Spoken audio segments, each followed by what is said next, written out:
Так, доброе утро, мальчишки и девчонки. Ну, давайте сделаем расклад. Стучит, гремит, на пороге стоит.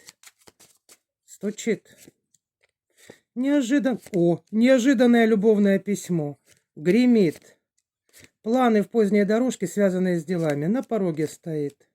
Пустые сплетни, потому что придет разговор о деньгах. Это будет деловой разговор с мужчиной, ну, тоже связанный с делами. И благополучные вести о вашей дорожке.